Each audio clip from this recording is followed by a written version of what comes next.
বন্ধুরা দেখতেই পাচ্ছ এই হচ্ছে চিংড়ির মশলা কিন্তু কষে এসছে, ধোয়া হয়ে যাচ্ছে রান্নাটা।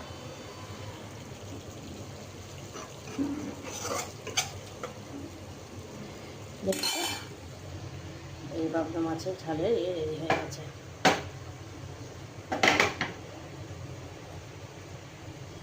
চলো আমি দেখাচ্ছি। তো এই যে বন্ধুরা সর্ষে পোস্ত কাঁচা লঙ্কা দিয়ে বেটে দিয়েছি, এর মধ্যে এখন একটু জল দিয়ে ঝাঁকিয়ে এটা পুরোটা দিয়ে দেবো। এটা শুকিয়ে আসছে, শুকাতে দেওয়া যাবে না, তাহলে পুড়ে যাবে। তো বন্ধুরা এই যে আমি এটাকে একটু জল দিয়ে গুলে নিয়েছি।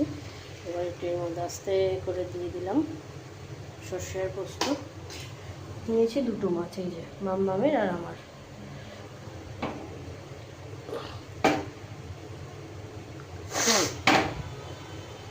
এই যে এটাকে একটু ফুটিয়ে নেবো, এর মধ্যে একটু জল দিয়ে নিই। চলো এই দেখো এই মশলার কালার দেখেছো কেমন তেল ছেড়েছে বন্ধুরা।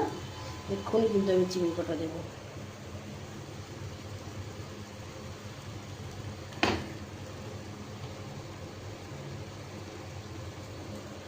দেখছো কালারটা কত সুন্দর কালার এসছে।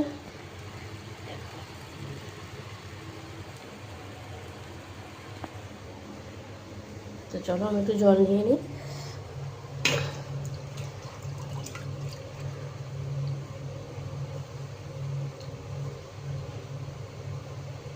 এটা ফুটছে, এখন একটু বেশি করে জল দিয়ে দিলাম। এই জলেতেই কিন্তু আমার কর্মটা সারা হয়ে যাবে।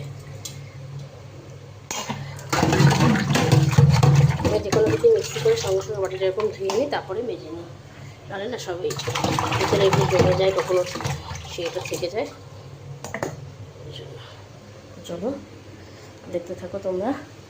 চলো এর মধ্যে আস্তে আস্তে করে আমি চিংড়ি কটা দিয়ে দিই।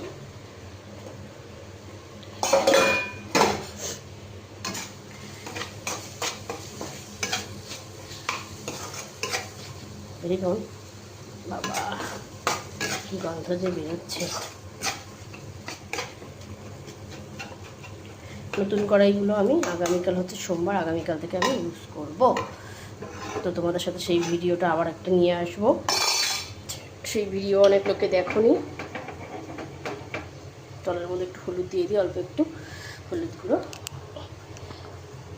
বাবা কথাটা খুলতেই পাচ্ছি না, হাতে জল রয়েছে না, ওই জন্য। হলুদ তো আবার এরকম সেরকম করে দেওয়া যাবে না, বাটিতে একটুখানি জলের মধ্যে গুলে নিই। ঘড়িতে বেজে গেছে কটা বলতো বন্ধুরা? 1:22।